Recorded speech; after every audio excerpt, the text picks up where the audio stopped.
Hi, everybody. Everyone. We are live. Hi, ladies. Hi. Wanna look so? Oh, the party looks so. Oh, they look like say on the Japan, like I Mhm. know on a Abby. beach.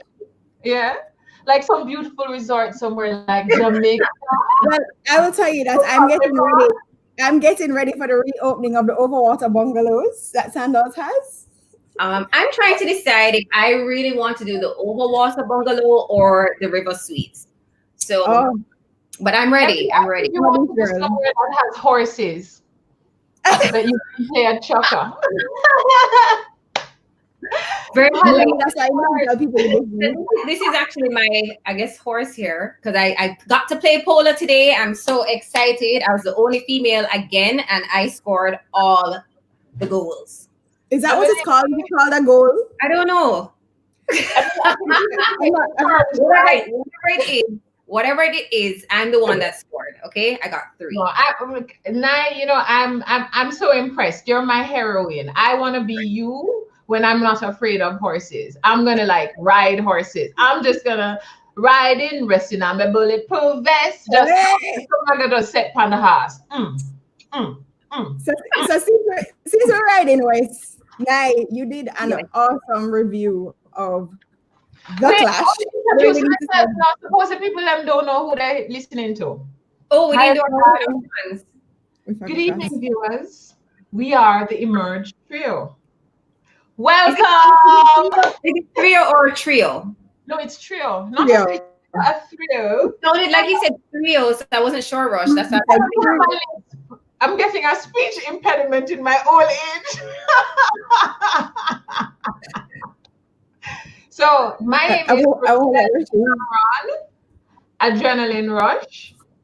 I have been coached by Naomi to say things like, I'm an attorney at law,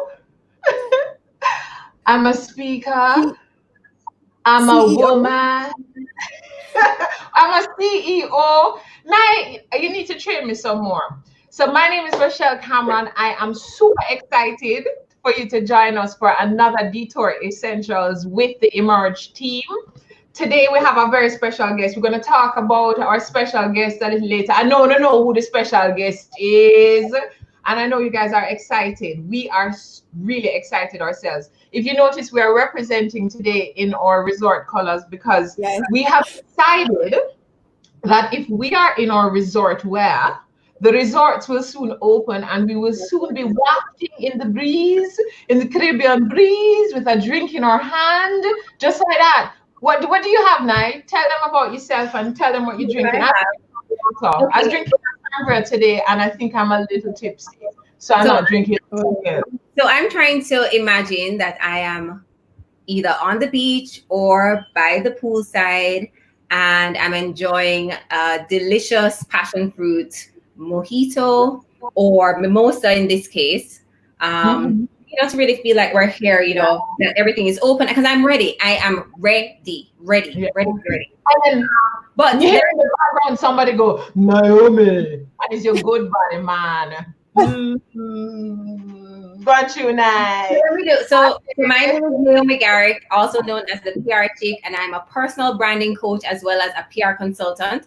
And I really just help individuals to get clarity on who they are, understand their unique values so that they can start communicating it to their ideal audience. And of course, I'm one of the Emerge trio. That's right. Next time we save you for last. I am sitting on my red stripe lemon because that's what you drink on the beach, right? You're looking pretty red stripe. Go ahead. I will reserve my comments. I am Kathy Goodall, everybody. I am a leadership and growth accelerator, co-founder of Redefined Business Services, and of course, a part of the Emerge Trio. So welcome. You guys are good. You guys are good. We're getting better each week.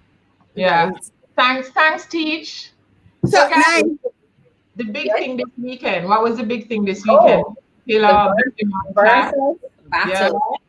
You know, guys, I have to tell you, one of the best things for me about early 90s music is, like people who were, teenagers and stuff in the early 90s are like PTA moms now. So they're like upstanding citizens.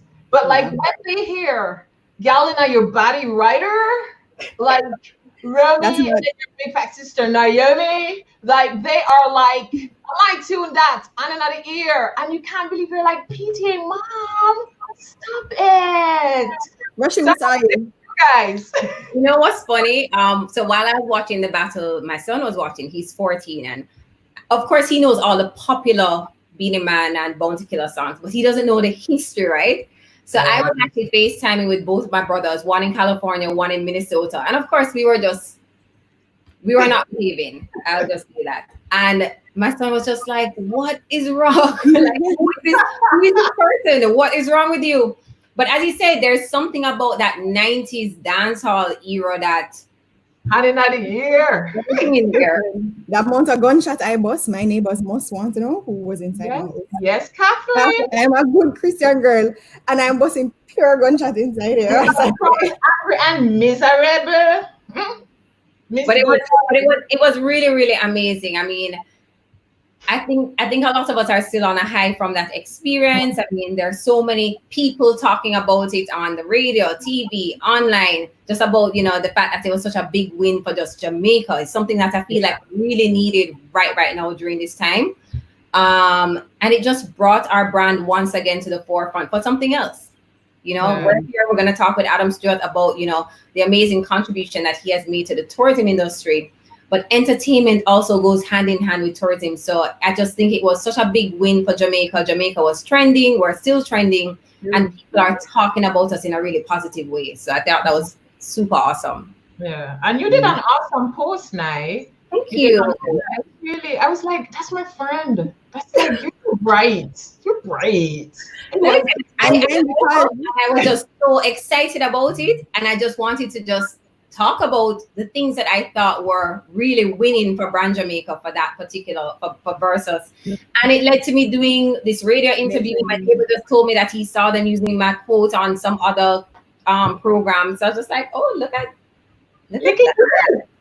Look at that. You want to be that girl. You want to be that girl. Anyway, so we have a really, really special guest in our green room, in our Emerge green room right now. And I'm going to ask Roshi if she can just get right into the introduction, because we have a lot of questions for Adam, and so we really want to just get started. So, ladies and gentlemen, we are pleased to welcome to our Emerge stage, because this is now our stage, Adam Stewart, who is one of the Caribbean's most dynamic and accomplished business executives. And you really have to wonder how many hours he has in the day, because he's deputy chairman of the Sandals group, the ATL group. We're talking about Starbucks. So we're sipping on a latte, and we know that he had a lot to do with bringing Starbucks to the Caribbean. And his father, his husband, if you're following him on Instagram, he also is a frustrated fisherman. And, and we are pleased to have him here because he is one of our leaders in the region who is really making strides and is an inspiration to us as leaders. He has also been awarded he is the commander, it is the Order of Distinction, Commander class. So what we like to say is that he's no ordinary citizen of the OD distinction. And this is actually something pretty awesome for us to have one of our young leaders receive this kind of acclaim. So today we're going to get an opportunity to talk to him about leadership, to talk to him about entrepreneurship, to talk to him about family, about his friendships, how he's been coping with COVID. And today we just want to welcome Adam Stewart to the Emerge stage. Welcome, Adam. Thank you for being here with us.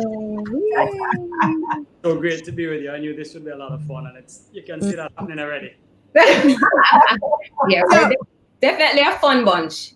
So first of all, I need to say that Chase and Alyssa Moraine are on to watch Uncle Adam tonight. We've been having Emerge for the last 7 weeks, and they haven't come to see me, but they've come to see Uncle Adam. Okay, so they are Chase and Alyssa. I love that. So Adam, you heard us talking a little bit earlier, just a while ago, about the Versus battle, right? Did you watch that? So it was unbelievable. And you were saying earlier about the 90s dancehall, and you really start to feel like a old person when you make it. So they don't make music like they used to make music. Talking about, you can always tell a generation in the party when they play particular types of music, right? So Bounty are not only people that grew us, in that generation, they've lived on, year after year. It's unbelievable how many hits they have. I consider both of them personal friends. I've done a lot of commercial work with both of them. They've been to my birthday parties and dub plates. W and the list, dub plates, the list goes on and on. And I think it's an amazing feature and commendation to the society of Jamaica, just how approachable, our artists are, how humble they are, but how international they are, and what they do for Jamaica. Jamaica is an island that punches so high above its weight class in so many arenas, right? Whether it's music or culture, athletics, of course, the best hotel brands, and the list goes on and on. But Jamaica is an unbelievable place, and the versus Bounty Beanie was insane. It was awesome. It was insane is a good word. Do you have a winner? Well, I share my WhatsApp. I had to write Bounty right after, and I was like, right? Of course, we have Bean and I go back and forth on Instagram, and I love both of them. At my birthday party 3 years ago, me and Yanni Epstein, who is, I know you guys know Yanni well from Untitled BPO, another friend of mine. Every year we put a birthday together, and there are 4 of us that have a joint party, and both Bounty and Beanie came to our birthday party. Yeah, 3 or 4 years ago. I can't remember. That's definitely younger. And it's just amazing. It's amazing energy and the vibe, and I couldn't say that I had a winner between the two of them, because what I would say is that of the 90s artists, Bounty and Beanie are definitely my 2 favorites. Either of them fit the occasion. Yeah, absolutely. And since we're on the topic of brands, Adam, you represent so many different brands and you wear so many different hats. So there's ATL, there's ATL Automotive, there's Sandals, there's no Starbucks, there's the AC Hotel. I mean, how do you manage all of that? How do you manage all those different brands? I mean, it takes work. My dad founded our company in 1968, so a lot of the younger generation don't really know his story as much as the elder generation. But my grandfather was an amazing guy, but he was an alcoholic. And my father was the eldest of 3 siblings. And he felt it his duty to kind of pick up the pieces when he was about 16 years old and find a more stable platform for his siblings and even his mother at the time, who had 2 jobs and just worked around the clock. And he went into sales, and he has, my dad, every one of us have a gift. And that's probably the biggest underlying message I will say tonight and in any interview I do. Each and every one of us have a gift.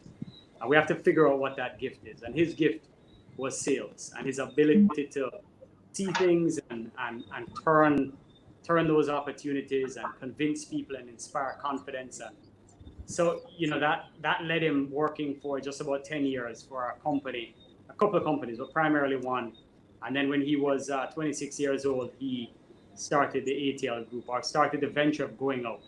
And, interestingly, the gentleman of the first brand of air conditioner that he ever represented was the nephew of the founder of that company called Feathers. It eventually went bankrupt, but he flew up to New Jersey with cash in his pocket, no credit lines, no bank lines, and he took a bottle of Jamaican rum with him. They quickly ran him out of the office, but he met the nephew of the founder. And long and the short of it is that he with a bottle of Appleton in his hand, the 2 of them hit it off, and that's coming on 53 years later. And I know him as Uncle Bruno. He's still in our house, pre-COVID all the time. And it really built the foundation of the fact that you're really a custodian and a guardian for representing the brand values of any brand, right? Yeah. So whether it's W today or whether it's LG, which we just brought on with ATL, Sandals, Starbucks, every brand has its virtues, has its missions and goals. And answering the question of who are you, whether you're a corporation or an individual, it's a very easy thing to do. It's when you really dig it down, because everybody's telling you that they're the best. Everybody's telling you, Mercedes says they're better than Audi says they're better than BMW, but they all have their thing. Yeah. we cannot, we just dig in. And so, start with your gift and then start with your passion, as cliche as it says. All of you know that, Naomi, you've worked with me on the car business on many things. And, the car business for me is a passion. Sandals Resorts is what I grew up in, founded in 1991. It became an extension of our family. It started with one hotel. My dad certainly wasn't the individual he is today. Lost a ton of money in the beginning. And just a bunch of people believed in the vision and the energy of him and what he represented. And they bought in, and, the underdog eventually became, the big super brand. And I can kind of just keep running the gamut, but it really boils into commitment, passion, do what you love. And if you're not loving what you're doing, then, sooner or later, the money won't matter. Yeah. You're gonna flame out. It's not gonna be important to you. You're not gonna want to get out of bed, and you're not gonna want to be number one. So, I really only get us involved in things that I feel very passionate about myself, and that I feel that I can, transition and pass on that passion to the management team that are going to have to run it day to day so that we can excel and be number one. Okay, so Adam, you said something interesting. You said that each of us have this gift, right? And you mentioned your father's gift. What do you believe is your gift? That's a good question. A lot of people always say, well, following in Bootstrap's footsteps, and I always had this other tongue-in-cheek second generation answer saying the truth is that I'm not really trying to follow in my father's footsteps. He created an unbelievable platform, and he did it his way for his generation. We operate digitally. We're doing it right now. We operate with a different kind of connectivity. But I think my greatest gift and a part of my job today is our company has become so multifaceted that I spend most of my time on human resources, onboarding the kind of leaders I want around me, people that are trusting, people that are believable, people that can inspire. And management is a lot about organizing, thinking through the layers, organizing yourself, setting clear goals and visions. And strategy, but as Mr. Leachin says all the time, Mr. Michael Leachin, who I have a lot of regard for, says vision is 1%, execution is the other 99%. So there's a lot of people with vision, not a lot of people that can execute. So my job and my role is to, a lot of the vision will come from me, or it'll be fueled by people I have around me with different ideas and amazing minds. But what makes our company the company that it really has become is our ability to execute. Nobody will outwork us. Nobody will work harder than us. Nobody will pull, burn the midnight oil, and we'll outperform against any of our competitive set. And if we feel like we're losing that edge or that grit, we will and come again. We are always at our finest, in dark times or trying times, or even right now with COVID. The whole team just rallies, and it's much more than a job. And so my long-winded way of answering it is, I think my ultimate gift is my ability to see potential in people and get them to believe in what I'm doing and transfer that knowledge. And of course, I love public speaking and motivational stuff that just gets people to want to get up and get it done. I love that. And you know what, Adam? I would also say that I think your gift is also innovation. I remember I studied hotel and tourism management, and I believe when I left school, I had applied for both the Sandals and Super Clubs training manager program. But Super Clubs responded first. But at that time, it was really Sandals and Super Clubs. But I don't know what happened, but when you stepped onto the scene, it was like there was no more Super Clubs, because Sandals just started innovating and innovating and innovating. And it was just like, what is Adam doing?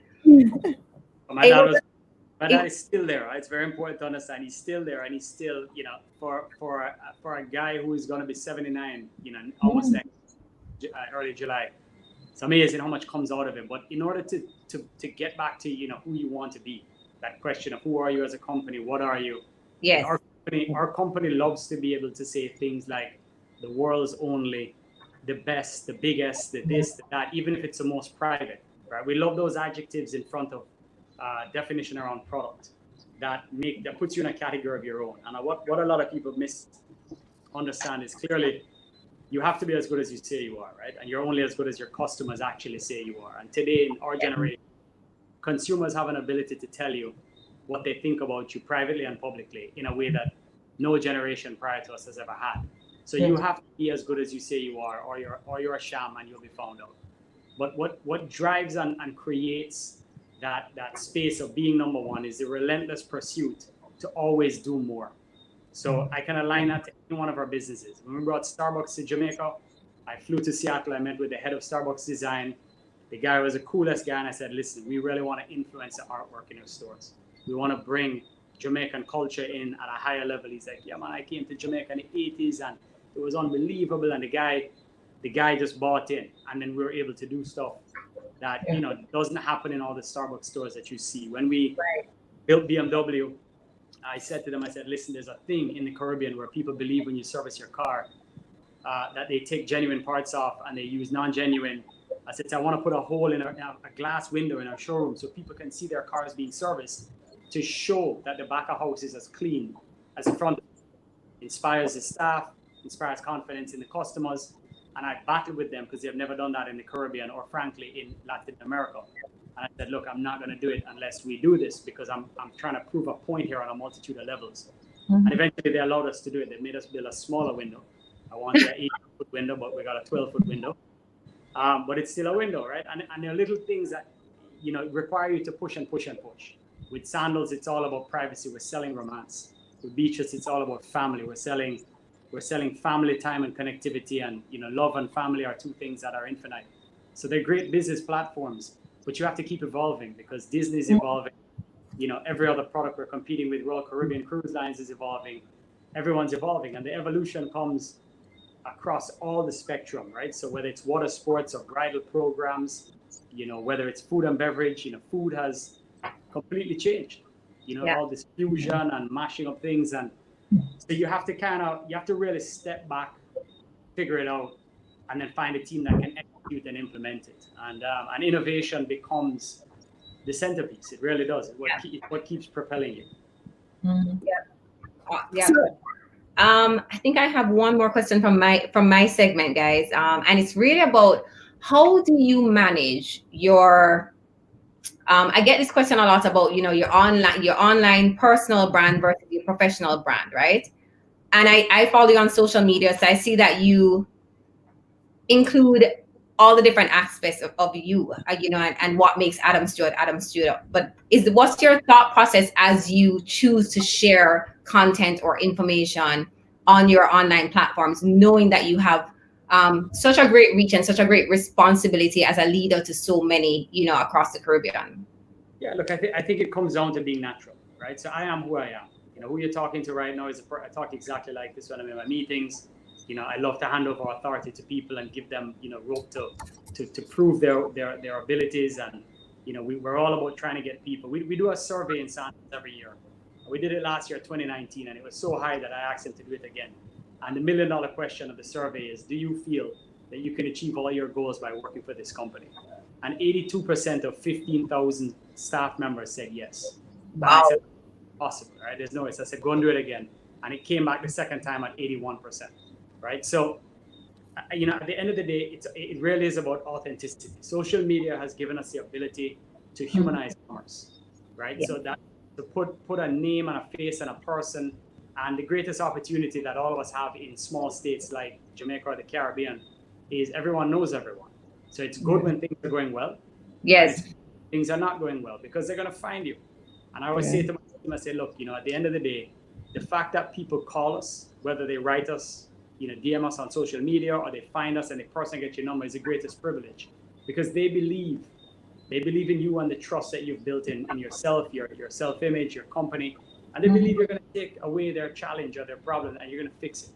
So by not being accessible and not being human and getting too big for your own boots and all of a sudden becoming a big shot executive is not who my dad is. It's not who I am. And humility, right in the middle of my office, there's a little sign and it says, stay humble, right? Just stay humble. At the end of the day, we're all here for a moment in time.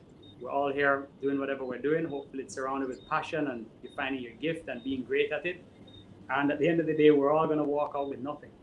So we're custodians for a piece of time. And, I was given an opportunity by an entrepreneurial father, and I felt it my duty to make the most of it. And I genuinely love the people that I work with. I love people in general. I like to be happy. I don't want negative energy, right, around me. And I think generally people read energy in a very, very material way. So if you look at my Instagram, you'll see, and I'm not on Facebook. I just don't like Facebook. So I love the Instagram platform. I have a good amount of followers on Twitter, but I really love Instagram. It's because you're kind of a millennial, Adam. Yeah, I'm like kind of. That's right. You're on the cusp like me. I'm not really sure what but if you look at it, you know that I love our companies, you know that I love the outdoors, you know that I love the ocean, and you know that I work to put diesel fuel in my boat, and my family, and spend time with them. And that's it. And at the end of the day, that's, just keep life simple. And for me, that's what I've tried to show through social media. And I don't overthink it. But I do constantly say, look, is this relevant? Is it relevant to my business, or is it relevant to my, to me? And is there some connectivity? And of course, social media people respond. They tell you if they think it was good by the comments and whatnot. But at the end of the day, it's about humanizing commerce and allowing people to get to know you through the platform in a way that hopefully, positively affects them. Yeah. Awesome. Kathy, over to you. Yeah. It's so funny. So I posted the session today on my LinkedIn, and that's exactly what I said about you. I said, when I think about you, the first word that comes to mind is pride. I feel proud, but it's not because of your accomplishments. It's because you are exactly the same person that I know, that I met in high school. You're the same person. How long I know you? And so that humility and that warmth that you've had from then, you still have it now. And for me, I think that is what is the most impactful for me. And you are right. We talked about it last week. Authenticity is what matters, right? So my first question is, pre-COVID, what were the plans that you had for this year for your business? What did you envision this year to look like? How much time do we have? Business has a strategic pathway, right? To use all the MBA buzzword,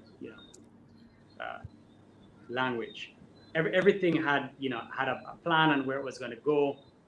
Jamaica was at its lowest unemployment at 7.2%. We had $3 billion in the bank in the National Reserve. Interest rates were at the lowest they've ever been in our generation. There was more economic activity happening, and there were more people, as the government says, rising out of poverty to prosperity. In the last several years, we moved from $6,500 of GDP per capita to 8,900, and things were on a trajectory to move in the right direction. So on the Sandals frontier, we wanted to expand the Beaches brand more aggressively. We had a pathway to be moving into new islands. Those are not all dead deals, but clearly right now the hospitality industry behind oil and gas is the second most impacted industry in the world. It's now the largest employer on planet Earth as an industry, the hospitality industry.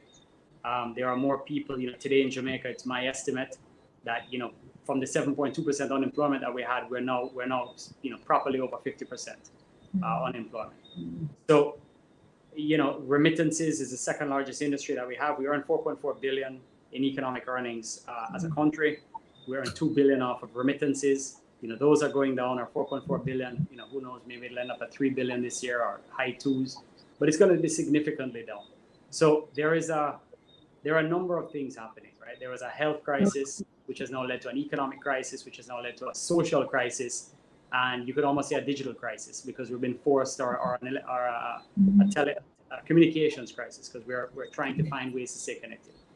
So, overall, each of the businesses had these plans, and what the last 90 days has really been. It kind of started off and we're like, look, this is going to last 30 days. And then soon we said, well, look, it's looking more like 90 days. And then all of a sudden, it is my own belief that this is going to be a very, very difficult year. And 2021 is going to be a recovery year, and we'll get back to normalcy. This is my personal view, sometime in 2022. So the job has been the last 60 days. In Jamaica, for example, we had to find a way to get subsistence programs in place. We don't have a national welfare for the 350,000 tourism workers, directly and indirectly affected.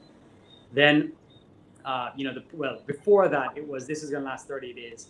And then it was like, okay, what's going to happen now? And then when the airplane stopped flying, that was the first, lethal signal that this was a very, very dangerous situation. Then we had to close our borders. Then we went into the subsistence programs. And then basically the last 60 days, we've spent night and day on Zoom writing national protocols with the government. I would tell you that I'm very proud of Jamaica. Jamaica has had an unbelievable level of cooperation between public and private sector to do the right thing for all.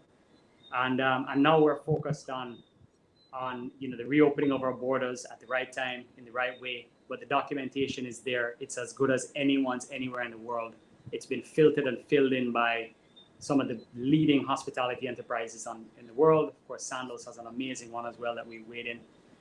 So our jobs have become cost containment. How do we take care of our teams and our people? And how do we make sure that we don't go bankrupt?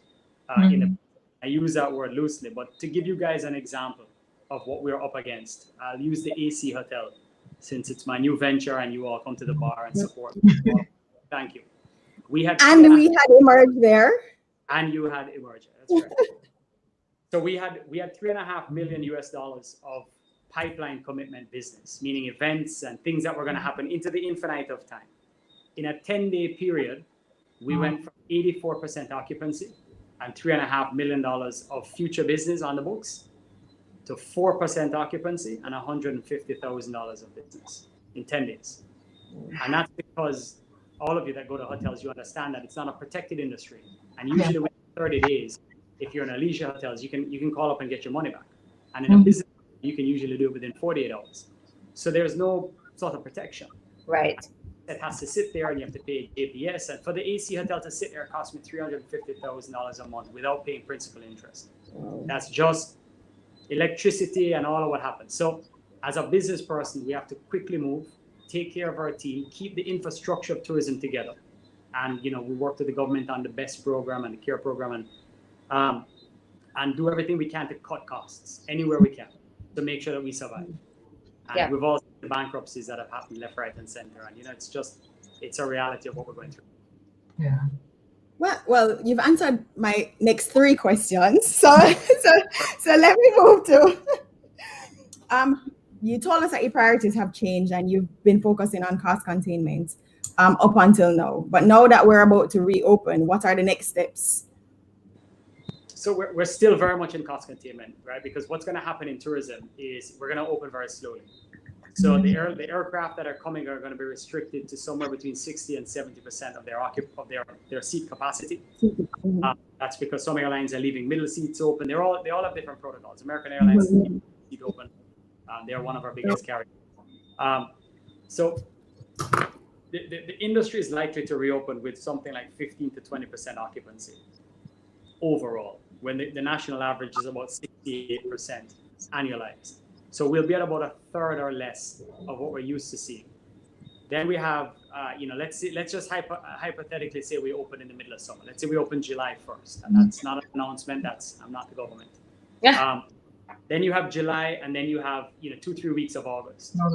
Back end of August, and because our kids have all been in school, out of school, and the parents are all going crazy. There's no mother that's going to miss putting their kid back in school. Kids have missed opportunities. They need to go back to school. The shoulder season, the slow season for tourism worldwide is September and October, primarily because kids. So we're unlikely to have booming September and October. Now, those of us who are out there in the marketplace are driving the message around weddings and bridal, and it being the best time because love is infinite. It's continuum. A lot of people's destination weddings got displaced. So we're out there saying, look, there's no better time to come to the Caribbean or come to Jamaica. We're going to give you the best deal of your life, September. So we're hoping for a spike in what we know is going to be a period of time. There's going to be a fall off. Then, you really don't have a big lift until US Thanksgiving in November. And then the winter season starts December 15th. That's the official kickoff 2021. So what we're all trying to do is hold it together, bring as many of our staff back as possible, make sure that we continue to execute the vacation experience that our customers have come year after year. Jamaica has the highest repeat ratio of any island in the Caribbean for customers that come back year after year. 2019 numbers had us over 50%. So at any given time, 50% of the customers in Jamaica had been here once before, which is an amazing stat. So there is an expectation.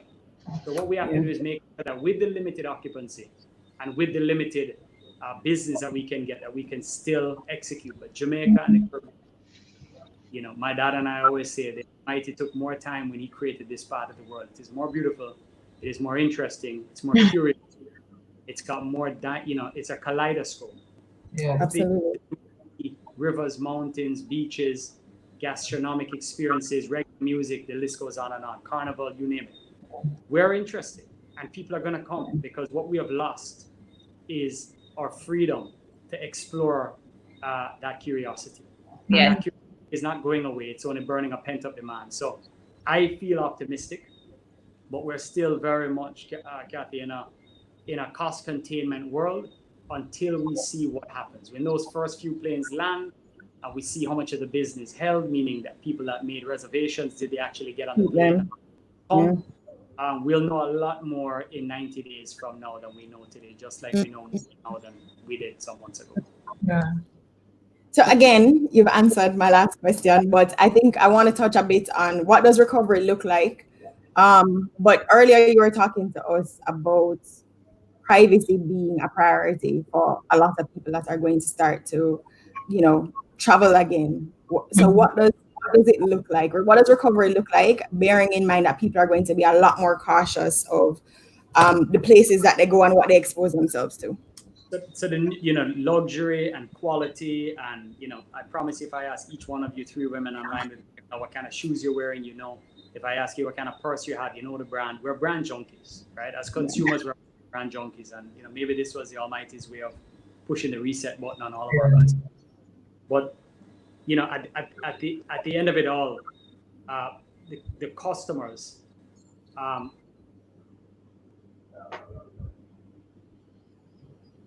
when they come into Jamaica, they know what they're buying into. So I think that, you know, as we move forward, as we're starting this reopening process, I feel that we just have to stay very true to who we are and what we are and what we, you know, what we have become as products, as what we're selling. People know what they're going to get with Sandals. The new thing is going to be cleanliness. So whereas we're, you know, it's been a, you know, the customers has for years looked for more quality, looked for more value. You know, the new black, as they say, is going to be quality. It's going to be cleanliness, and people are going to be happy with it. So in the communications that you've seen, you know, a lot of what made Sandals famous as it did, and, you know, Naomi, your point when we pivoted, is we started building less room blocks and more individual things that we call love nest suites, bungalows with private pools, selling love. People come, they drink rum or wines, they make babies. So we're going to see a lot of babies coming out of COVID. Absolutely. But, you know, the whole concept of is people are going to be hyper aware of their space around them and what they can control. And they're probably going to, you know, take more caution when they are in public spaces that they can't control as much. But we feel that we have had the right formula in the Sandals world for a long time. We're going to accelerate it now. So all of what you're going to see coming out more is going to have more private spaces, more private experiences. You know, our hotels are for 2 people in love. So our tabletops are usually set for 2. You know, so there's a lot of social distancing happening organically. For years, we're going to space them a bit, 6-foot distance. But when I say privacy, that's really what I mean. You know, so buses to and from the airport, a coaster that can hold 30 people, we'll put no more than 10 people on it.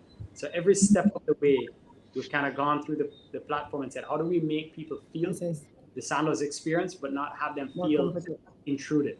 And, you know, but, you know, those of us that come from the Caribbean, if I look at something like a carnival or any session or Friday night, you know, we love being around each other. And I don't believe that that's going to last. Or even just the AC hotel on a Friday night. Right. We love being around each other. We love the vibe. We love the energy. And look, this thing is it's gonna pass. You know, it's not gonna pass prematurely. We know that we can't stop it. You know, we know that you can't shut the borders down and eliminate it. Of the 1,100 people that came on the Royal Caribbean cruise ship, the Jamaicans, every one of them had the PCR test before they came down. And not the big one that they stick up your nose. And 9 of them came off of the ship by the time it got here. You know, they all were negative when they left, and 9 of them got here. So meaning it's not going to stop. So what we have to do is we have to have our protocols in place to manage it. Yeah. Right. So, ladies and gentlemen, if you are just joining us on Emerge Detour Essentials and you're looking and you're saying, who is the guest? Our guest is Adam Stewart. And yes, if you're just joining, you've missed some great conversation, but you can watch the replay on our platform. For those of you who don't know, who are these people who don't know? He is Deputy Chairman of Sandals Resorts International and also Deputy Chairman and Chief Executive Officer of ATL Group. He's been talking to us about business, about coping with COVID as a business person. Yamfoot has commented, run, call more people to watch. This is going to be another great masterclass, and it has certainly been a masterclass. Adam, particularly interested in how are you leading your people during this uncertain time? How do you keep them motivated and energized for a positive outcome and kind of infuse your positivity into the team? How do you do that? Well, God, bless Zoom. I don't know what we'd do without Zoom or any one of these platforms. So we've used a lot of digital technology. I'm very fortunate that I lead my dad and I lead a big company. So there are different layers within the company. There are people. I mean, our head of human resources, he's actually a St. Lucian guy, but he's worked with us from Air Jamaica days and in St. Lucia and all over the Caribbean. A guy called Brian Matthews, and the guy walks in a room and he just lights it on fire. And I believe that there's a trickle effect, with energy. Energy is a real thing. When you walk in, you can feel somebody's vibe, you can feel somebody's positivity. And what we sell in hospitality has a lot to do with that energy. So people have been scared, and they've been scared because of the narrative and the fact that there was so much that we didn't know. So we went through the stage of the whole, we're locking down, then stay home, stay safe. And that's why I say we started with a health crisis, which went to an economic crisis, and then we ended up with a social crisis because there's a part of society that's genuinely worried. Now, we know today that the over 65s and people with underlying issues, people say a lot of people in Jamaica have underlying issues, but statistically, somebody the age of any of us on this screen here, and probably a lot of our viewers today, you should be able to beat this thing with ease. I know over 10 people that have had it and that have beat it. So, I think overall, what we've been trying to do with our team is to stay engaged. And what we did with the government of Jamaica is we said to them, we need to create this welfare program that allows employers like us to not put staff on furlough, but keeps them engaged. So the subsidy program that the government of Jamaica does comes in Sandals and passes through, meaning we stay connected to our team. So our human resources division, the business unit leaders, whether it's food and beverage or water sports or the bridal and weddings division, they have their mini-me's that work in each of the hotels, and everyone has the responsibility to make sure that the connectivity remains and that people know that, look, this is a very difficult period. This entire global pandemic is 9 times more impactful so far than all of the net negative result of September 11th, right, of 9/11. So that shows you the economic scale of what's happened here. So millions and millions of people have lost their jobs, and we've seen the statistics. And the truth is that a lot of people will lose their jobs, and people will continue to lose more and more of their jobs. But differently to the last economic downturn, there were fundamental economic challenges that caused, 08, 09 economic downturn. This one is a different thing. Those fundamentals are not there this time. So the recovery will likely be faster, and that recovery is going to have a direct, in my own view, certainly in hospitality, a direct correlation to how much confidence we can inspire in consumers. So a consumer sitting down, so we know the pent-up demand is there, and we know they want to come back, but are they prepared to jump on a plane? So we're seeing the obvious. We're seeing the millennial and the X generation say, look here, I'm ready to go on my holiday now. This is all ready. The boomer generation, being somewhere between 60 and 75% of its natural demand being down, but that's obvious. That shouldn't be a surprise because they're waiting either for the cure or waiting to see what happens, a bit longer because the stakes are higher and realer for them. So our job is to communicate with our team members and let them know that this is going to be a process. This is going to be a process, but we have all intention of coming out of this stronger. We have all intention of, using it as an opportunity. I know companies so many companies, they have archaic things. They still have to sign checks and they can't do things digitally. People have learned the lesson the hard way. They need to modernize. Exactly. Ways of doing more with less, but it's evolution. And that's how we're talking to our team, to let them know that, we're not going anywhere. It's going to be tough for us, just like anyone. But, there is a future and it will be strong. Yeah. So in terms of, because you've touched on some leadership qualities, you've talked about the importance of execution. And I was particularly blown when you said you got 82%, because to get 82% on employee engagement scores, that is like off the chain. I could understand sending it back to see if the figures were calculated correctly. Yes. Somebody says you are Jamaica's Bill Gates, genius. And viewers, we are encouraging you. You have Adam Stewart right here with you. He's right in front of you on your screen. Please send in your questions. In terms of leadership qualities for a young person, or even somebody who is already a seasoned professional, coming out of this kind of crisis, because real leadership is going to emerge out of this crisis, what do you think are some of the fundamental leadership characteristics that have become so much more important coming out of this crisis? I'll answer it two ways, right? So first of all, the opportunities that are going to exist today, should be relatively obvious. A lot of stuff in the tech world, a lot of stuff in the things like delivery services and connectivity, and allowing people to not have to move around and be as public as they once were. But in terms of characteristics, there's a story I always like to tell, right? Because I was never a straight A student, right? But I had particular gifts that were clear. I have 3 children. My 3 children couldn't be more different, probably like many of you that have children or family. And from we're very young, we start to sort of exude who we are if people are paying attention.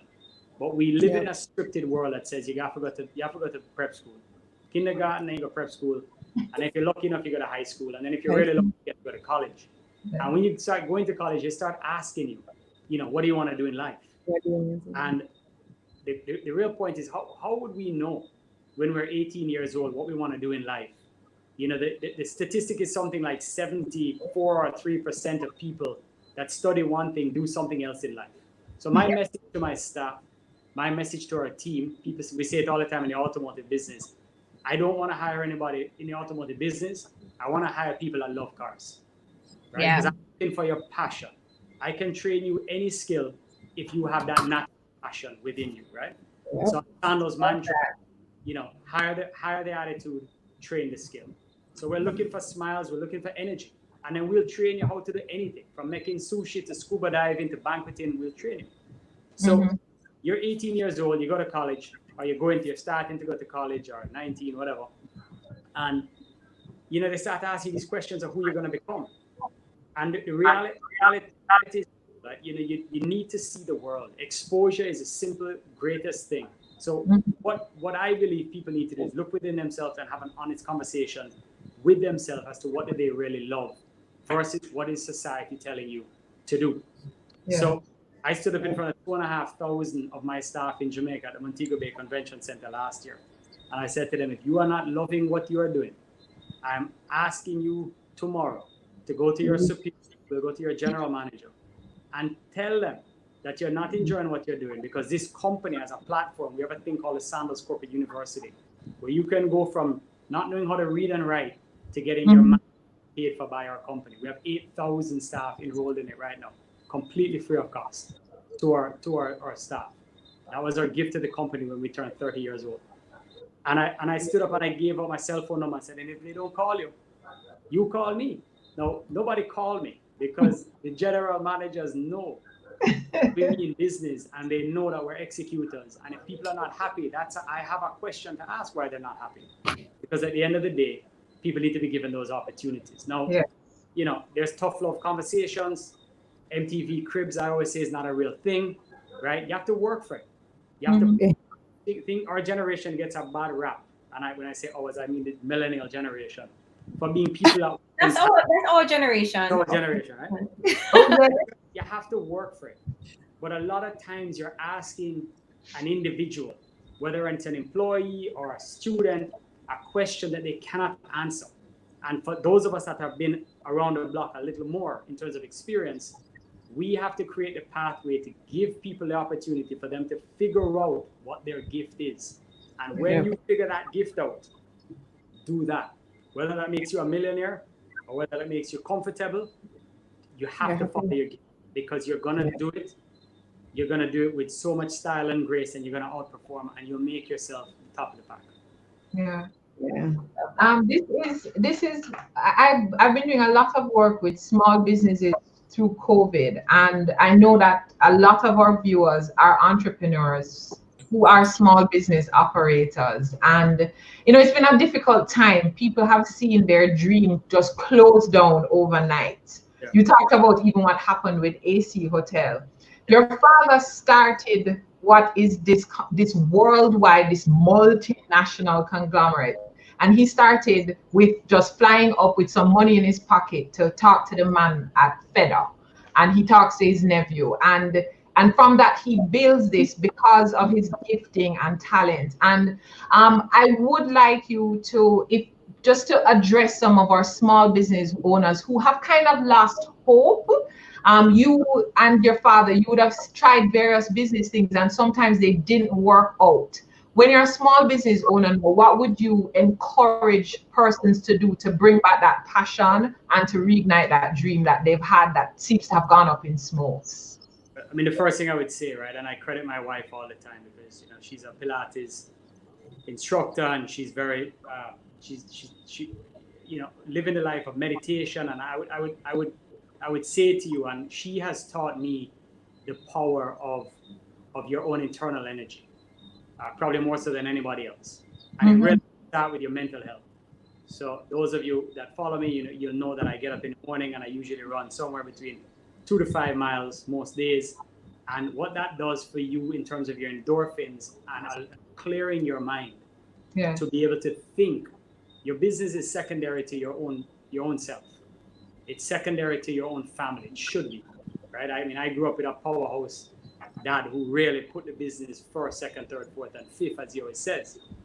And even as he has gotten older, he has started to realize the importance of health, right? So there's nobody that can tell me, because I find the time to do all of what I do every day.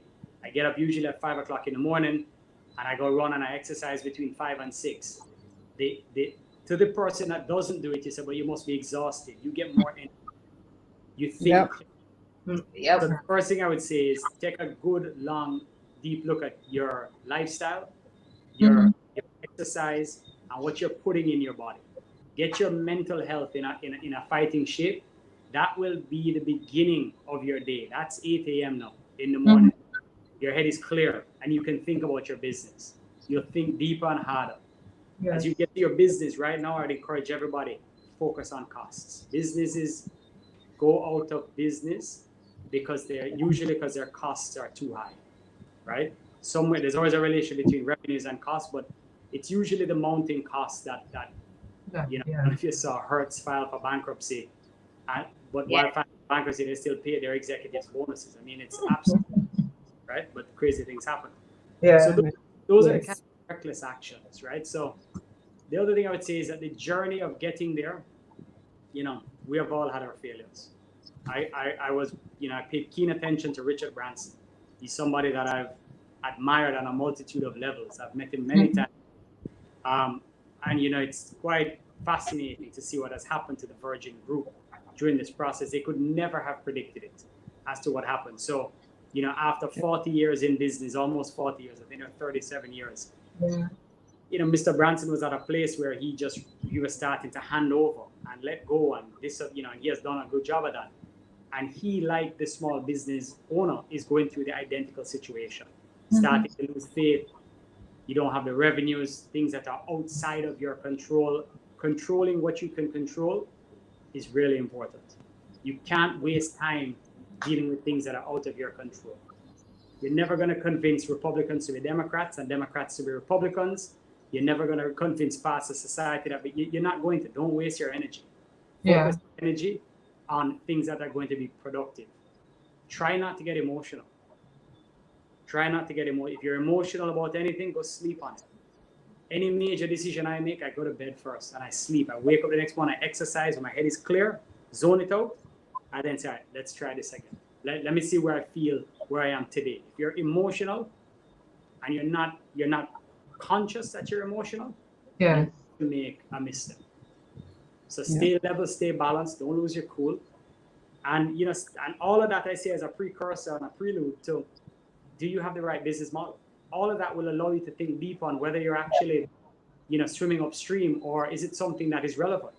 Mm-hmm.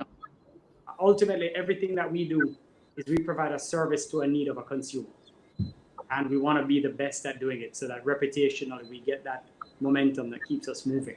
So I can't answer specifically clearly to the small businesses, but I can tell you that my own family's business started with $3,000 in bootstraps back pocket, a lot of grit, his ability to motivate people over time. People would call him 10, 11 o'clock at night. It's never too late. People call me all the time. 10 o'clock at night, I have a problem. I brought down on the side of the we're going to respond and hear you. And if you ever lose that humility and that grit, retire. So if you ever lose that humility and that grit, retire. We are seeing lots of questions coming in from our viewers because everybody is really so engaged. Kemoy has asked, how has mentorship impacted and influenced your leadership style in addition to your approach to life? So I'm assuming he means my own mentorship, people that have mentored me.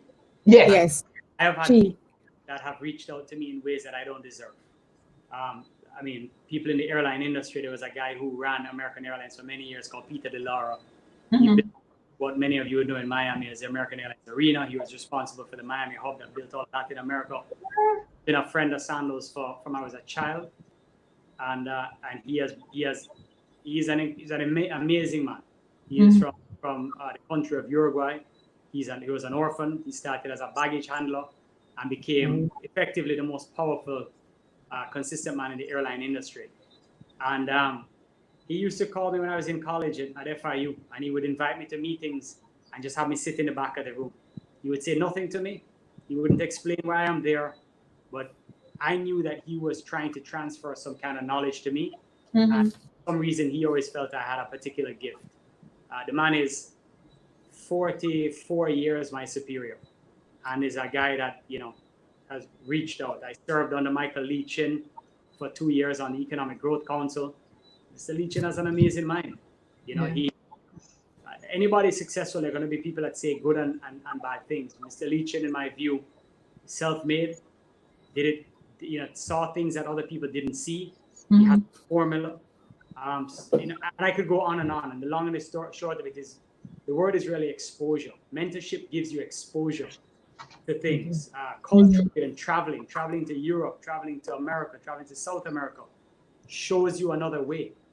It shows you something that you may not see just driving around Jamaica or even parts of the Caribbean. So the single greatest asset that you can get to evolve yourself is exposure. So when I go on my Instagram and I say, travel, we're curious. Google has allowed us to experience things, YouTube, that the generation prior didn't. Makes us curious. That curiosity sparks something inside.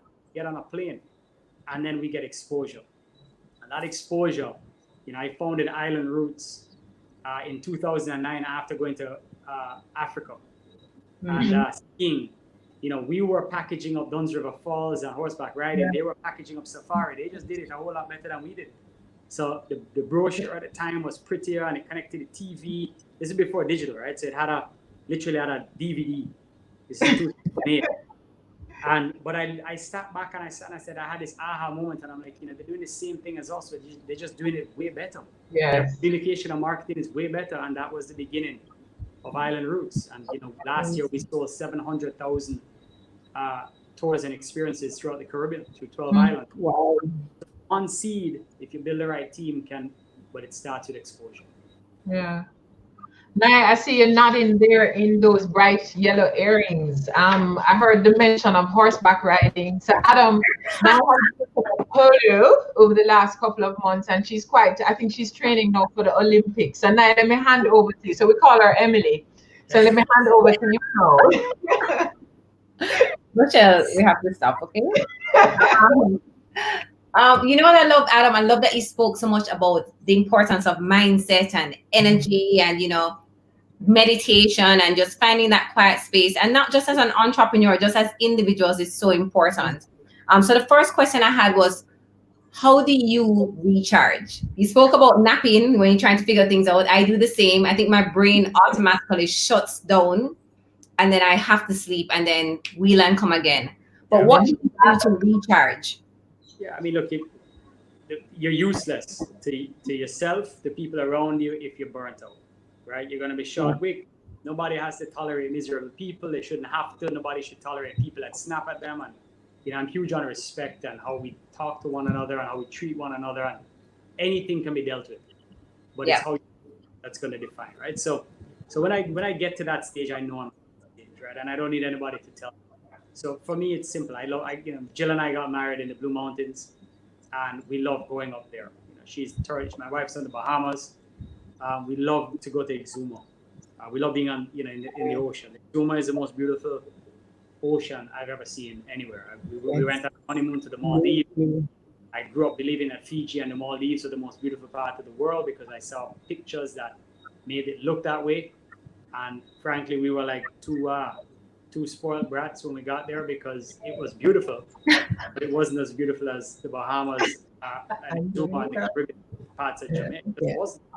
So, everybody was blown away, but my message there was, look, you got to see where we come from. It's better than so, we go to Exuma. I love to go to England. My mom is from England. I love to kind of disappear. I love to just walk on high streets. We don't walk in the Caribbean, right? We don't walk in Jamaica.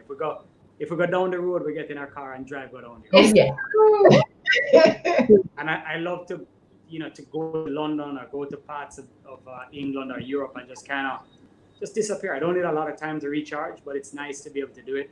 And I love, at the end of the day, you build these businesses, you're doing these things, and you get to a level where you really are doing more than earning money. You're creating an opportunity for people that work with you. You're providing a service, and it really becomes a part of trying to just do something at a bit of a higher level. I always say, like, in our car business, I always said, Jamaica just deserved better. I just felt that building, when we first built Audi, people were like, you guys are crazy, you never make your money back. I said, I'm young, so I'm not investing for the next 3 years. I'm not trying to take super profits out of my company. We do everything with a long-term view. Today, back then we were a far cry number 3. Today we're number 1 by far in terms of sales and customer experience. People thought, I was crazy. They didn't want to work with me, and I thought I was young and naive, and they didn't see it. They want to get on board with you, and made a mistake, and you get those conversations, and I said, look, no judgment. Let's do it now. It didn't work then.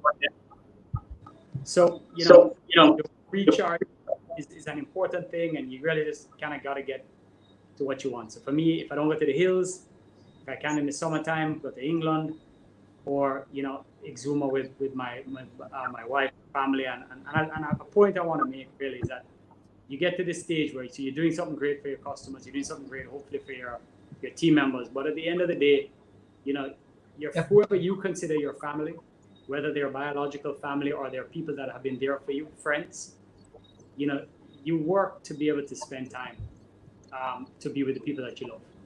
And at the end of the day, when all hell breaks loose, they're going to be the ones that are there for you. And it's so important not to lose that, to keep your balance with friends and family while you're trying to achieve your business goals. Yeah.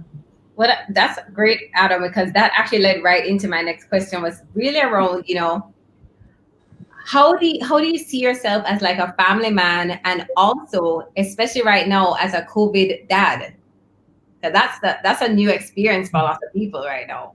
Yeah, so, I feel very humbled because I had a dad that was, had the ultimate hustle on, and still does. I said to you, Naomi, this evening, I said, look, I'm going to be on a Zoom right up until this call.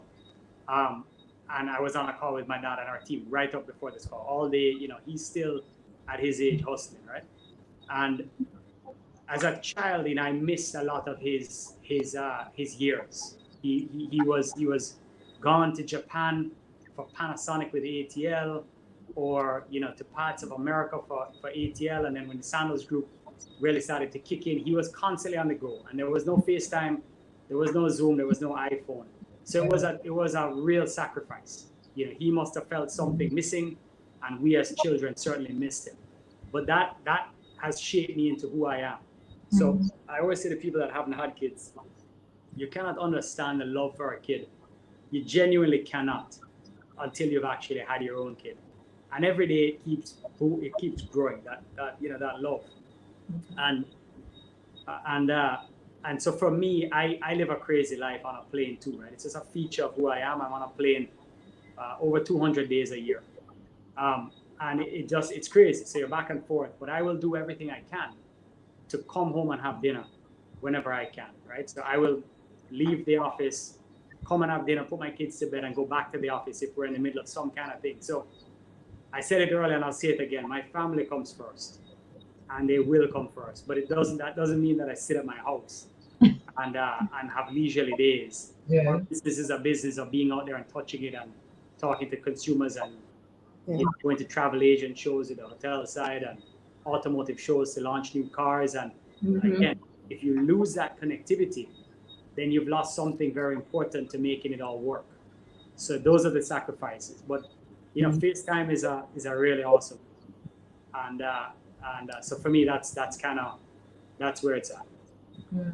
Okay, great. And I think the last thing from my set of questions would be, what is it like being the son of Butch Stewart, and how important do you think it is, if it is important for you to make your own mark? Which I think you've already made your own mark. So, I mean, it's hard work, right? Because no matter how hard I work, you will always say, look, what you guys have is easy, right? And the truth is, I am practical. So when he says it to me, I know I had an easier run than he did, for sure. Yeah. There's no ways about it. My hustle is a different hustle. I do it in a different way. But what I really respect about my dad, me to do a lot of things on my own. He's allowed me to use my passion and follow my goals of the automotive business and the experiences business in Island Roots. And he was totally cool when I said, look, I'm gonna get involved with Starbucks. Starbucks is a personal venture of mine, and Ian theirs.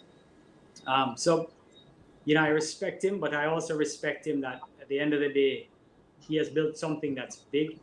He has built something that's important. It's in most countries, it's the largest private sector employer and more likely the largest taxpayer. So it's got wide economic impact. In Sandals Resorts, 98% of all food and vegetables, fruits and vegetables, that we serve on our table would have been picked within 24 hours, locally grown product. We only work with local farmers. 96% of our transportation is done with Juta buses and operators. We didn't buy our own buses. So that connectivity, that linkage is important. So, I think I've done it my own way. And I think he has given me the ability to do that. But it's also, I hope it comes through in who I am. We're different people in that sense. But we kind of have one commonality in that we believe in the same virtues and values of our company. We believe in the people. We believe that we'll build something great that can go far and can be beneficial to customers and team members. And we will knock heads. There's no two ways about it. There's something I'll tell you about family business. Anybody tell you that family business is not easy? It's a lie, right? It's telling you that it is easy.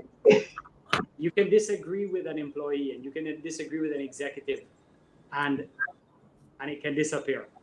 But when it's family and blood, it's a different level of emotion. So you have to teach and train yourself how to overcome those hurdles without destroying the environment that you're trying to create. And that's why a lot of family businesses don't work out. But after saying that, some of the best businesses in the world usually start as a family business. BMW is still a family business today. There's so many amazing family companies. So nothing is easy, and nobody wants a crybaby around them. Get over yourself, go to bed, and come back tomorrow and give us 110%, because that's where we're at. Yeah. Love that. So we love to talk about our tribe at Emerge because relationships are something that we really value and that are important to us. So how important are your group of friends to you? Look here, we're blessed in the Caribbean, right?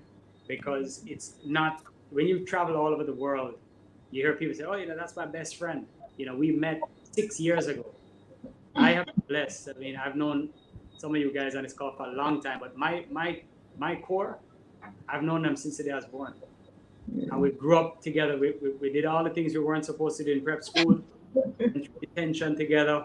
Some got suspended from school, some got expelled.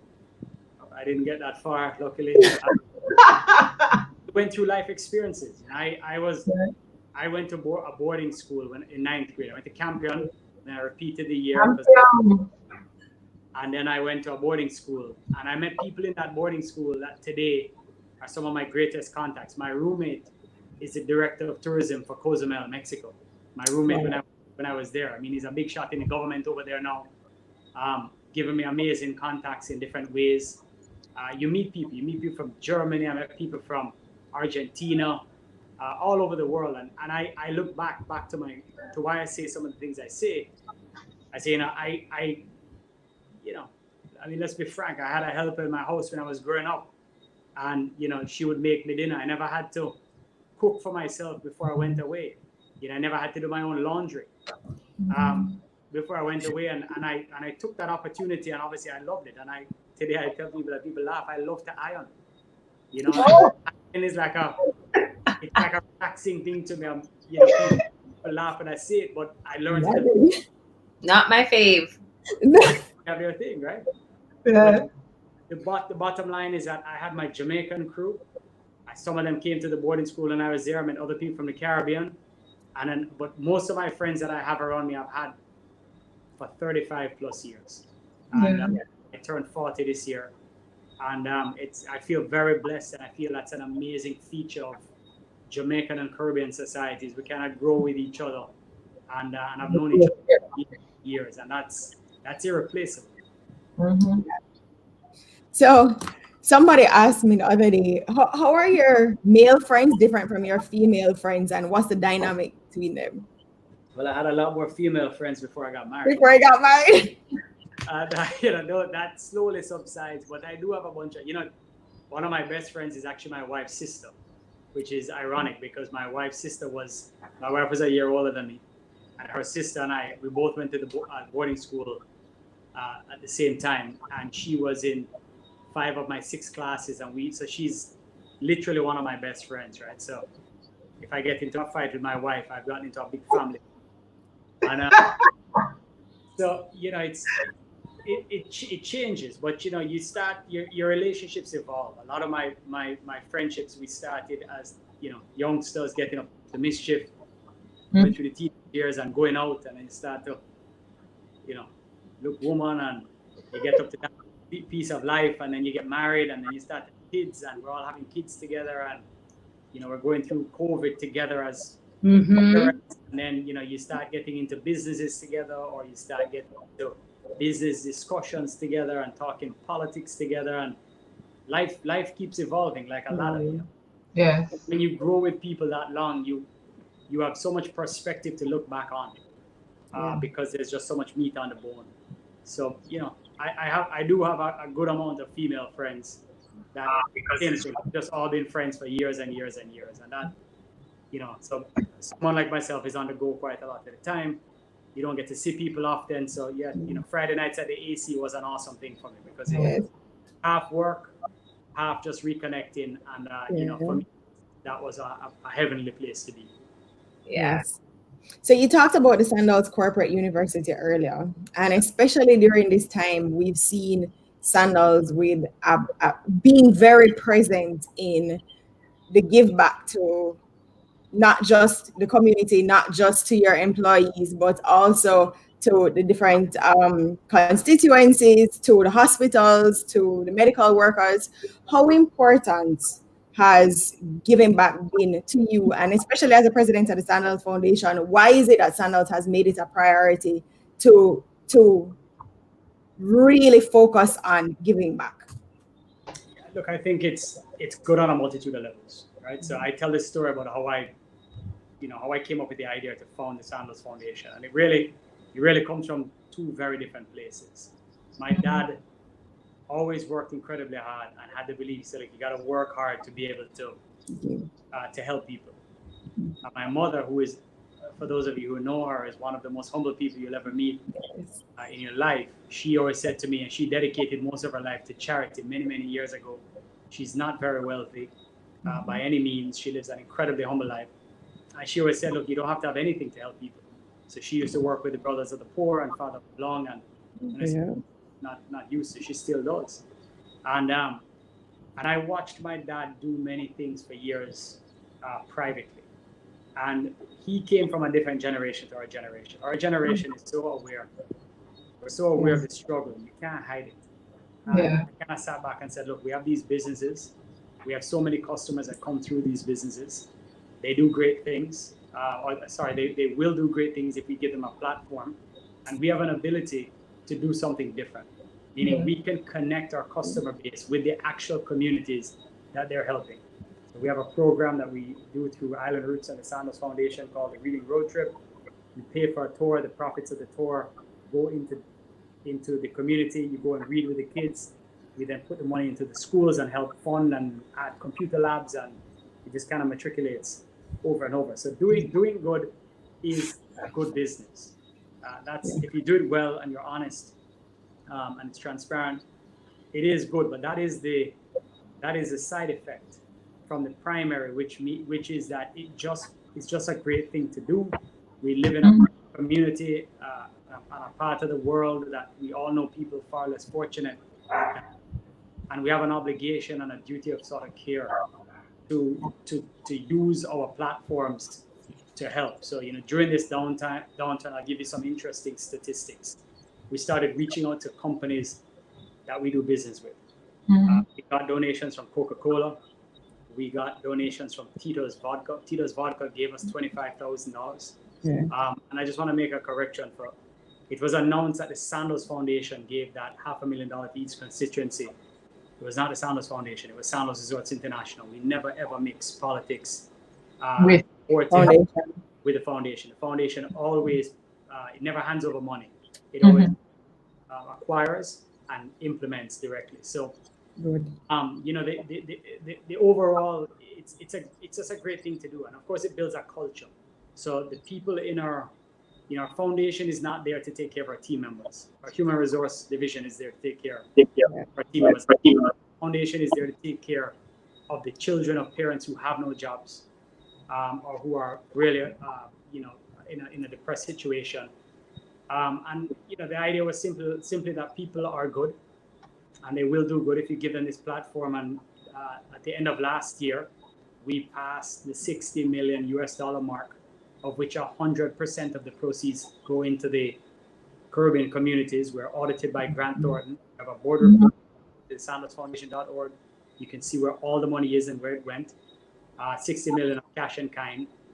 And we give a lot of rooms away every year to doctors and dentists and opticians and volunteers that come from all over the world that go into the communities to help people of the Caribbean that just are not as fortunate as us. We have some real Mother Teresas in our company that give up their Christmas days and their holidays and go to the orphanages and for the pregnant teens, and the list goes on and on and on. And again, I had a vision because of my exposure. I put good people together and created a platform, and I empowered people to make it successful. And there's an army of 15,000 Sandals Resorts International team members that every day proudly talk about it, and our customers directly and indirectly support us with cash in kind, and it's become very powerful.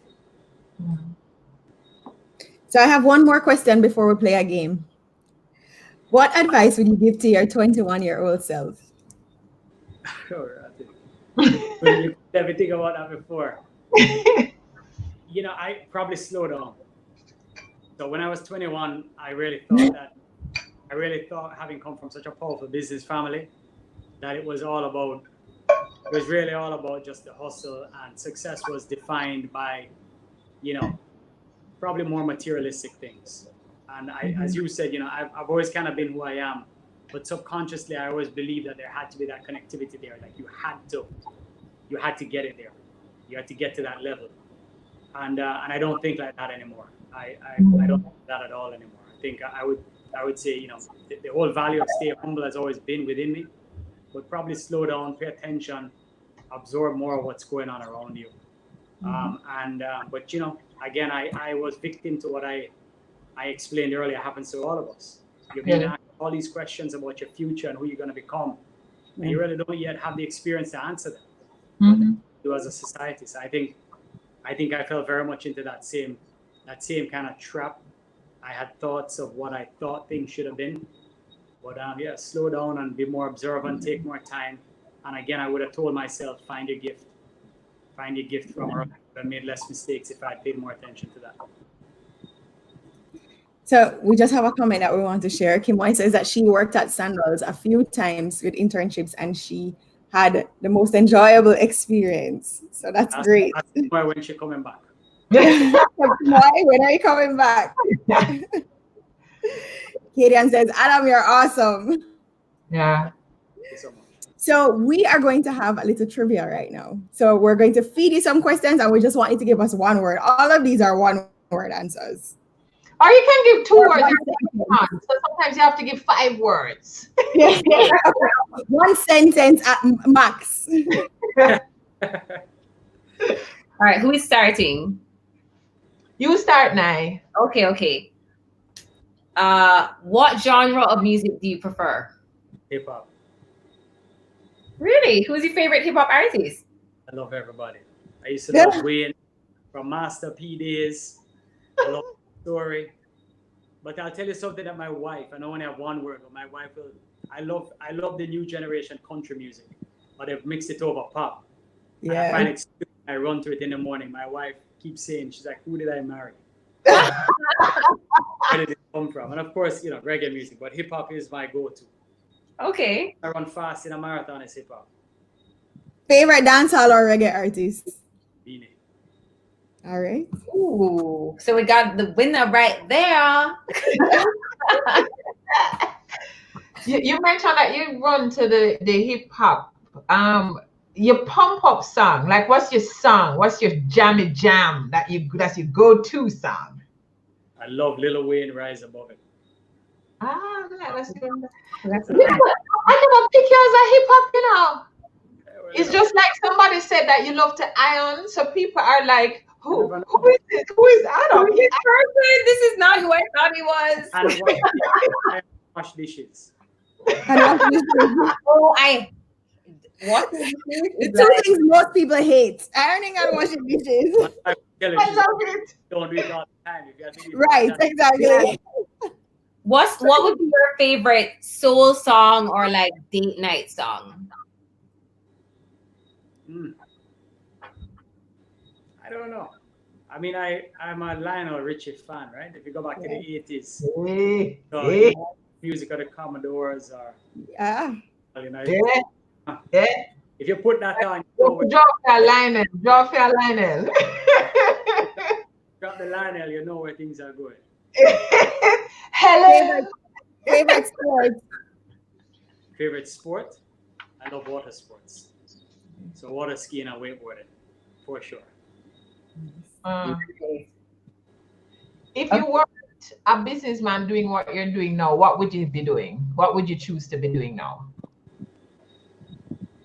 I don't know. Everything for me, I've been able to find a way to connect it to some kind of business that I love because of passion. I know that's more than one word. Yeah. But I don't know. I mean, I would probably spend more time figuring myself out, the human body and anatomy and health. I've gotten to that stage where I'm really conscious of what I put in my body and taking better care of my body. You only have one. What about your favorite movie?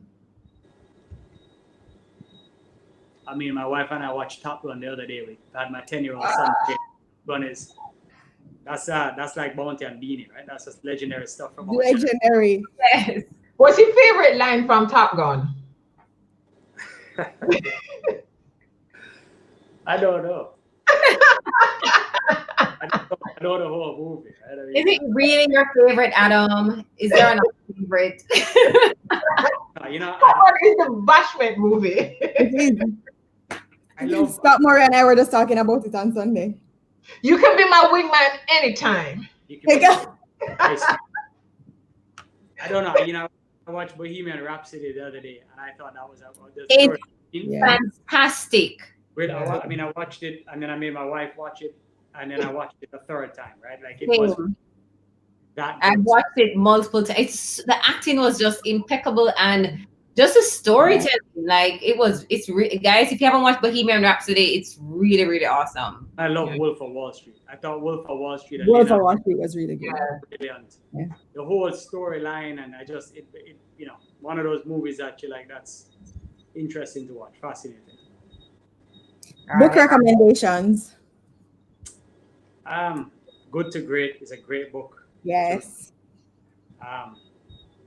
You know, I know I'm talking a lot about my wife. Right? My wife reads at least one book a week. Wow. She has stacks and stacks of books. We like Jill. We're like Finance book for people in business. I think that would be a great book. It's a black cover book called The Finance Book that breaks down business terms and all of really what you need to know. You don't even need to read the whole thing. The first half of it, if you can digest those concepts, it's like it's probably 200 pages. First 100 pages teaches you all the fundamentals, and it dumbs it right down. Better than any book I read in college, the finance book. The finance book. I bought that for every one of my executives. All right, we'll add it to our list. The finance. Yeah. So we do a book recommendation every week for Emerge, and we do a recap. That's a great one. If there are any business Okay, books, great one. so we have our book for next week. the finance book. I see Simone actually asked this question twice, and you have answered in different ways. But as a wrap up, what would you say are some of your greatest life lessons that you want to leave with our viewers? As a wrap-up, Yes, Well, I mean, we can spend some more time if you'd like. but we don't have to wrap up. it's interesting, right? We all went right through the days of Eazy-E and Snoop Dogg and Death Row Records and the violence. But I think, I think looking at some of the newer guys that are guys like Common and even Swiss Beats, and some of the more positivity that's out there. I think there's been a huge pivot from gangster rap and what we would call the badmanism of the industry to people really trying to rise up and show positivity. If you look at Master P, Master P hit an all-time high with No Limit Records, filed for bankruptcy. Yeah. And if you follow him today, it's all about how he took those experiences and turned it into business. So I think the message would be anything that could be positive through music. And we learn through music. My kids can sing songs and they know every single word. And the influence that music has on generations is an amazingly powerful thing. So all I would say is that I love it all, including the gangster stuff from back in the early 90s and in middle 90s. But I really respect, as I've gotten older, the positive message that's coming out of modern day rap. I love Jay-Z. Jay-Z is unbelievable. So Adam, thank you so much for talking about the rapper. But Rochelle actually said before we wrap up our session.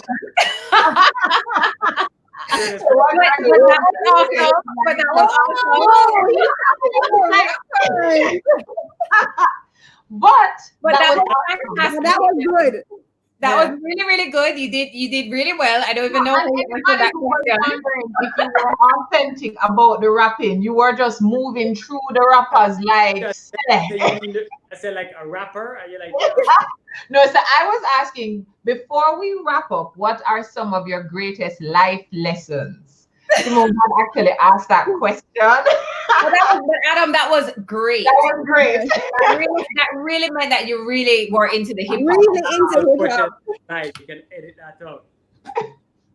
Look, as life lessons, you learn. I mean, people say it all the time, but it's true. You learn from mistakes, right? So you learn from your mistakes. You learn from decisions that you made that you thought were great. They weren't great. And for me, my life has been very centered around a lot of business. In the last 20 plus years, and I've had days that you run out of cash, you can't make payroll, thing you didn't, your trajectories and all your numbers and the things they teach you in school didn't work out.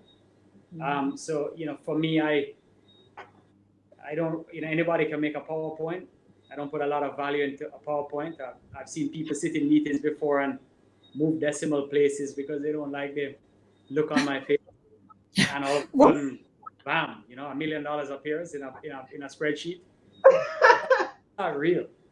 So I mean, for me, greatest lessons have been learn the gift of how to engage people, learn the gift of respecting people and genuinely respecting people. If you're going to be in anything to do with the service or people business, stay humble, do as much work and ask as many people as you can on trying to get your business model right.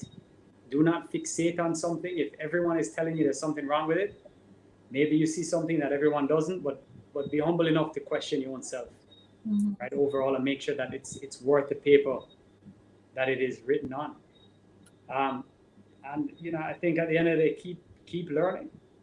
Find ways to stay in touch, stay relevant, and don't be that guy or girl that is completely irrelevant and doesn't understand it because you haven't stayed in tune with the times, and just keep learning. And the learning component will come back to passion.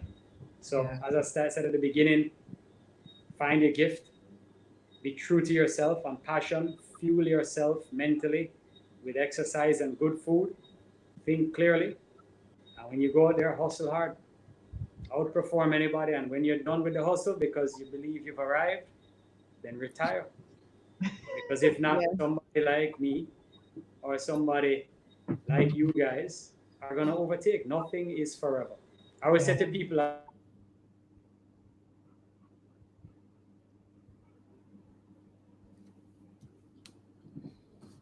No way. Is Adam the only person that's frozen? Yes. Yeah.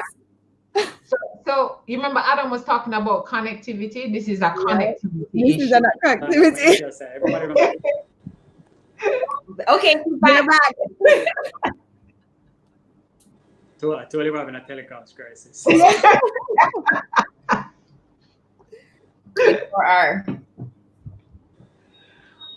Tenny just asked, please say the name of the book again. The book is called The Finance Book. And everybody, because one of the things in Jamaica, we are creative and innovative. We know how to start business, but we don't know how to keep the money part going. So this is an important book. So Adam, thank you so much. I mean, we have actually been talking to you for almost an hour and a half, and we could continue chatting. Ladies, anything you want to, any last questions for Adam? What we want to, I mean, he has given us so much today. This is well, really I'm not even sure if Adam is here. Oh, you're back. Okay. No, I mean, we've been talking about this for a while, and we are very purposeful with who we have on our platform. As we continue to grow our audience during this time, and we just thought it would be so awesome to have you on the show, Adam. And you really, really just, as you said, you're just being your authentic self. You shared a lot about the business, what's been happening, about leadership, and just how we can always, move forward, right? So I think it was really great. We had some great questions. I'm sure we're going to get more in the replay as well. And we're just really grateful that you would choose to spend time with us on this Wednesday afternoon to share with our audience. It's my pleasure. Thank you so much for having me, and thank you for everybody who supports our different businesses. And if ever I can do anything, I'm a phone call away. And I view Jamaica as a bunch of citizens that do productive things. Country is really just an amalgamation of businesses working together. I'm super proud of where Jamaica has come to. In its more recent years, I feel our political and our democracy is at a more mature and less realistic level than generations before us. And the only people that are going to fix Jamaica are ourselves. Yes, I think we have absolutely. great things in the future. Yes, we're going to have some tough months ahead of us, but we'll be back, and we'll pick up where we left off. And I think the future is going to be strong and proud. And we just have to hold hands. And I just want to say thank you to everybody for taking the time to listen to my views and my opinions. And I look forward to seeing you all somewhere soon, hopefully at the AC bar. Oh, Okay. it's so funny. I drove past the other day and I did a video, and I was just like, oh my gosh, when are we going to be able to come back here and just have a cocktail? Like, when can I just come back and just have breakfast in a little nook, and have my meetings and charge my car at the same time? And when are we going back there? We will be back. We will be back. Every 48 hours from our head of landscaping there, because I have a fixation with landscaping, right? It leads into everybody's look. And every 48 hours, I get pictures of the landscape. Like I tell you, the place looks amazing. So Of course. Oh, yeah. We're ready. We are. Yeah, and we actually have an Emerge retreat coming up. Well, we're hoping to have an Emerge retreat coming up. So as soon as you reopen, we need to know. Yeah, please let us know. We're ready. We'll be back soon. We are so ready. Thank you so much for having me. Everybody stay safe and stay well. Thank you, Adam. Thank you. Bye. Oh, that was awesome. Oh, that was so awesome. I'm looking through the comments. Hey, Janice Allen. I see Kian Jackson on, Shelly and Dunkley, Kemoy, Simone. Our Emerge crew is on and totally engaged. And guys, this is a taste of what is to come to in emerging conversations, because we have such amazing leadership in Jamaica and across the region. And we are very big in promoting just what is so amazing about our people.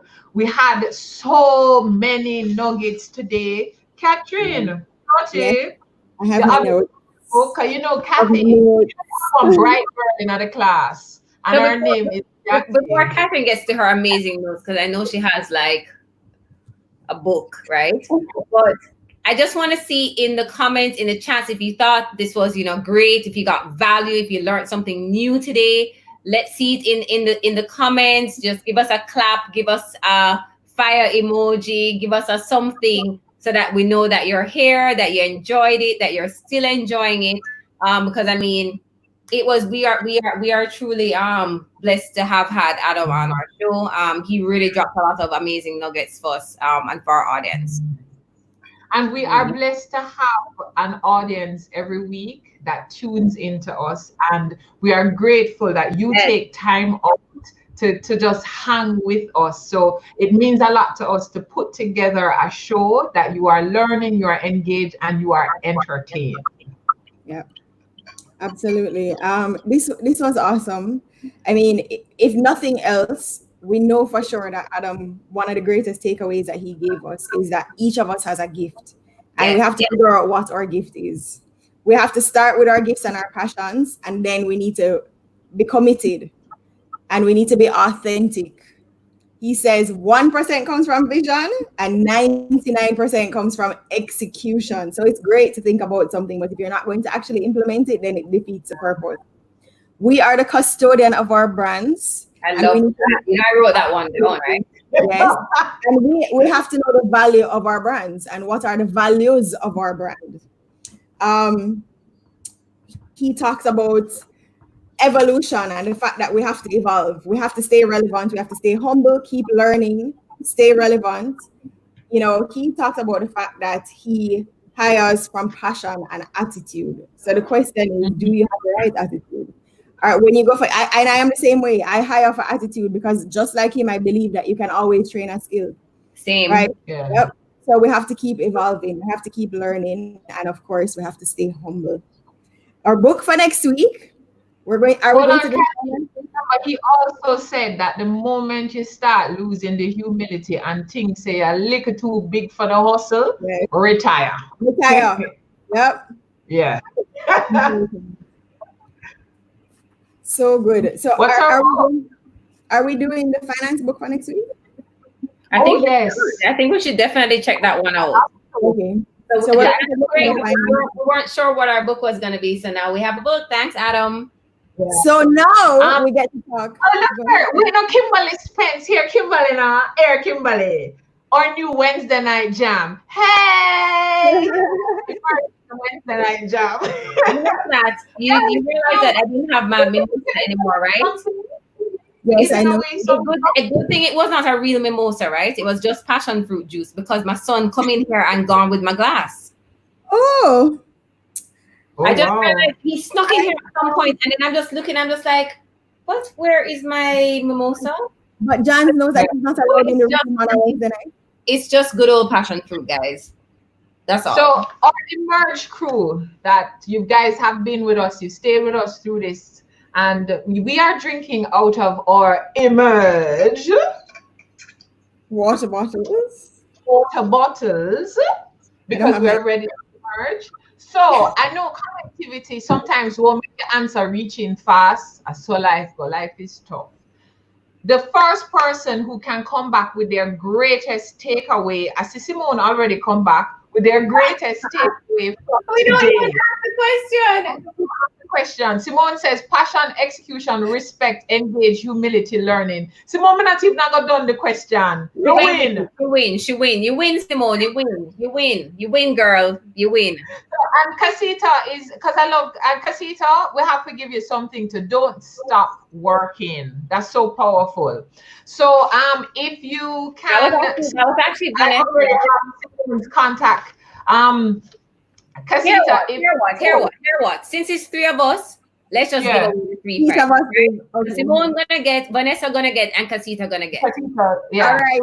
So Casita, if you can drop us, because I know you already follow us at Ready to Emerge. So if you can drop us information with your contacts, so Casita and Vanessa, so that we can get in touch with Simone. you. Simone, Vanessa, and Casita. Yes. Guys, if I know you're watching, if you have not subscribed to our YouTube channel, please ensure that you subscribe. Okay? At Ready to Emerge. Thanks. Yeah. And please like our videos, please share them also, and we love to read the comments. One of the things now that you did talk about is that we needed to ask the question of our emergers, what else do they want to hear from us? And who else do you want to see? Yeah. Who else do you want us to interview? Yeah. Let us know, guys, because we want to make sure that we are getting the right, I mean, we know that we have the right people, right? But we want to make sure that we really have the right people. So if there's anyone that you'd love to see us bring on a Wednesday for our Detour Essentials Live, let us know. If there's a particular topic that you want us to address, let us know in the comments, and we'll see how best we can facilitate that. Yeah. So, The Last Dance. I want to watch it again. Oh my gosh. So I was telling somebody today that when I watch The Last Dance, it gives me that same rush that I got from The Clash. Because, so some people don't know, I used to work with a basketball player. And I got, I was exposed to basketball. Did you know that, Rochelle? No, I was like, oh, I used to work with a basketball player. Me too. I used to manage a basketball team. Continue. Well, my brother used to play basketball, like at home, like with JC. So and I was watching The Last Dance, and Gavin says, I want to hear about people's biggest failures and how they bounce back. And the role I want Bounty and Beanie too. I want Bounty and Beanie too. Let's make it happen. You call Sarah, and I will call Blue. Johnny says that she just binge watched Last Dance. Marcia, aka my mother, calls me and she's like, you watch The Last Dance? I said, you watch The Last Dance? Say good. Watch it. I was like, thanks, Marcia. Thanks. So one like Mercy's not a young girl. I don't understand you. So good. Go ahead with your story about your famous basketball player. No, I wasn't talking about the basketball player. I'm just saying that my first NBA season that I watched was the Bulls-Suns finals. I want to say it was in 93. So me being exposed to all of the championship finals and the playoffs leading up to that was like, how did I miss it? And even though they didn't show the games, I was still so super excited because it was like highlight reel. But Yeah. one thing that I did get from watching the season is that never judge a book by its cover. For me, one of the greatest takeaways was Scottie Pippen was somebody that I admired and had the utmost respect for until I watched it. Dennis Rodman was like troublemaker, stay away. Dennis Rodman. I'm not a fan. Now I'm like super in love with him. Because you know what? He was just his authentic self. Yeah. He loved the game of basketball. He was great at the sport, but he just said, just allow me, like just let me do my thing. I'll come and play. I'm okay, but I need to fly to Vegas for the night and just let loose, and then I'll be back tomorrow. Yeah. And he performed, you know. Yeah. Yeah. He knew himself. Let me tell you, that Bulls team was, because like, you know how I'm like seriously a DJ, I'm also technically a sports coach. There's no sport that I do well. My hand-eye coordination is awful. But let me tell you, you know those sideline people who think them know everything? When I'm watching, I was like brought back, and I was like, come on guys, bring it in. I was like, oh my God, who are you? By the way, Kimberly Spence says who she would like to have on the program is Bro God himself, PM, the Prime Minister of the Wholeness. I like the challenge. We're going to make it happen. We will make it happen. Wow. Okay. Yeah, we're saying it with authority. But can I say, MJ, in the beginning, because you know we are besties, right? No. No. No. Now I'm speaking. MJ is my person. I'm speaking. Okay, I had a book jersey, everything. In the beginning, when he was playing in high school, he didn't make the team at first. And when he went home, his mother said to him, if you want to make the team, then you need to put in the work. She never said it like that. It's not true. Whatever, bro. I'm doing the review. If you want to make the team, you have to put in the work. And so he did. And the next year, he was on the team. And then the coach not only was on the team, they're like, he is the best basketball player. I'm speaking. Not only did he make the team, but the coach said after the first 2 weeks, he became the best basketball player on the side. Thank you. Thank you very much for that synopsis. So guys, what I noticed watching it, right? So I'm also a Kobe fan, of course. And watching Michael Jordan is like you're hearing Kobe Bryant at the same time. So you really know that the mentorship was real. And when Michael Jordan said that Kobe was his little brother, he was really his little brother. He's annoying little brother. He's an annoying little brother, right? But the mannerisms, I love the fact that like if you want MJ to really, really perform, you just need to piss him off. Just piss him off, right? And then the magic just turns on. I love when they brought on back just even how he ended up with that Nike deal that he did not want. Yeah. Who did he want? Adidas. He was not interested in Nike at all. Like he did not want to go, and his parents forced him to get on that plane and go and do that meeting. And that turned out to be the biggest sneaker deal or endorsement deal ever. Brand ever. Yeah. And what I don't remember the exact figures, but let's just say that they anticipated they'd make $3 by the end of the year. Let's say they made $33 million in the and Jordans are still being made to this day. It's ridiculous. You know that my brother had a friend who he said he had this massive Jordan collection, right, of the shoes in his house, like on display in a display case in LA. You know, somebody broke into their house and stole all of the Jordans. They never take anything else, you know. They stole all the Jordans because of the value. People still guys, if you have not watched it, and it is one of those that you keep kind of going back to. I would watch it again for sure. I've watched it like 3 times already. I think it's only Top Gun I watch more times. No man, Dirty Dancing. Yeah. Grease. There are a few things. Nobody puts baby in a corner. Nobody puts baby in a corner. So guys, you know what we do have to have? We have to have a week that we talk about our favorite movie lines. Yes. Just movies. Yeah, and just movies. Yeah. I'm one of those people that will watch the same movie over and over. You see our Legend of the Falls with Brad Pitt? You guys know that movie? I didn't watch it. Oh my God. Anyway, girls, our audience has been with us for quite Okay, I'm sorry. 9:50. Let me tell you, we're going to screenshot that look on your face because that, my dear, is the meme of the century. The wording is coming to me in so many ways. We are going to screenshot you. That look, priceless. Emergers, thank you for joining us for another episode of Detour Essentials. Today we were joined by Adam Stewart. Can you use that word that you used in our notes to describe it? But I can't pronounce it. Can you say the indefatigable. what does that mean? The indefatigable Adam Stewart. What does that mean? Can't tire. Just can't tire. Always on the go. Always relevant. Barriers. Yeah.